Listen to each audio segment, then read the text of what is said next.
Hello, welcome to Veterans Talk here on Sparks 1524. I'm Nathaniel Miller. Well, yesterday was tax day. Went to H&R Block and got my taxes taken care of for the year of 2021. I've been using H&R Block myself for almost 10 years now, so I'm very comfortable with them. This is not an advertisement for H&R Block, although I want to give them a shout out because Beverly, my tax professional there, saved my butt yesterday from having to have a conversation with the IRS. This is a subject that actually never came up when I retired from the military and when it went through the transition assistance class, nor it just never came up. What I learned yesterday was that I had made a mistake back in 2021. In the middle of 2020, when my federal term at the Naval Undersea Warfare Development, let me try that in English. The Naval Undersea Warfare Development Center in Keyport, Washington came to an end. I elected not to renew employment because I wanted to go independent as a novelist and blogger. I wanted to take my shot. Now, if you've been following me on Sparks 1524, you know that meant my budget big time, but no big deal. I'm living on my retirement pension, my disability. Clearly, I'm doing fine. I'm not poor or anything, but on a limited budget, but I'm putting my energies into taking my shot as a writer. But without thinking about it, I was still contributing to my Roth IRA. That money has been coming out of my bank account automatically since 1999. When I was a junior sailor at about 27 years old back in 99, I listened to people who were smarter than me.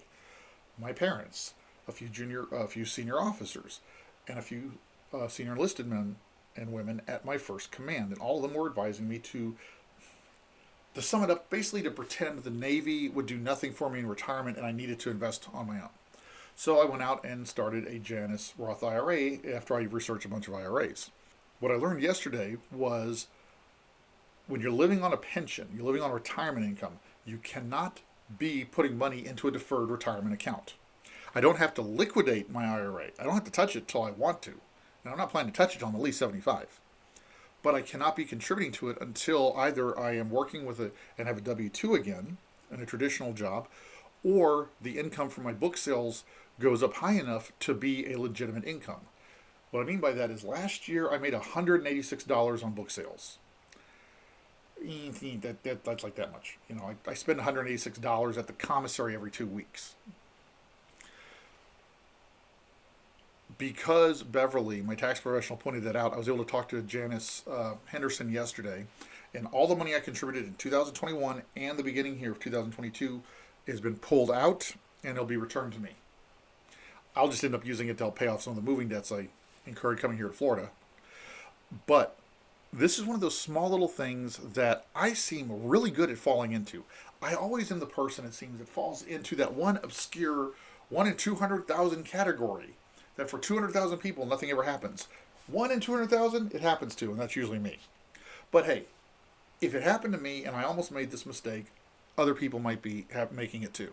By pulling that money out, when Janus does its reporting to the IRS later next month, since that money has been pulled out of my IRA, the IRS will not see that I've contributed anything to the IRA since I went independent and went legally, officially, as far as the federal government is concerned, went retired.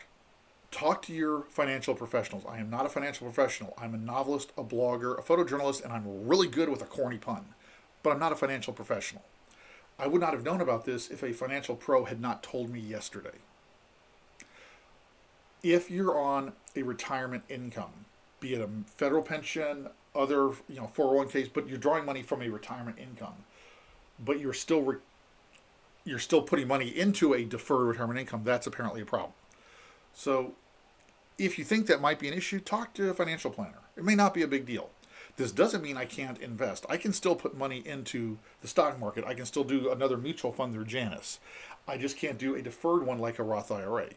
So I'm still going to be investing a little bit here or there just to make sure that my financial future is secure. I just don't want to talk to the IRS. As I told somebody yesterday, one of the gentlemen at Janus I was talking to, getting this straightened out, I said, I've spent 20 years in the Navy. I will put the uniform on for my country and answer my country's call and face grave danger for the sake of the American people. But I ain't stupid. I'll face the nation's enemies, but I will not face the IRS. And that's kind of the kicker that Beverly explained it to me. When I'm making enough for my books that it hits the threshold that federal tax is now being withheld, or not withheld, but federal tax comes into play and I have to pay a federal income tax, then I can start investing in deferred accounts again. So talk to your tax professional. One of the small things, and that some of us veterans may not have realized, I said it never came up in any of the transition assistance classes I went through. Oh well, no big deal. Thanks for your time. I hope you have a great weekend. Down here in Florida, it's sunny, going to be nearly 80 degrees. I know the rest of the world is not seeing such beautiful blue skies. Pray for the people of Ukraine, I'd ask you. And if you have any material support you can offer to them, please do. Other than that, until we meet again, always remember to go and do some great things.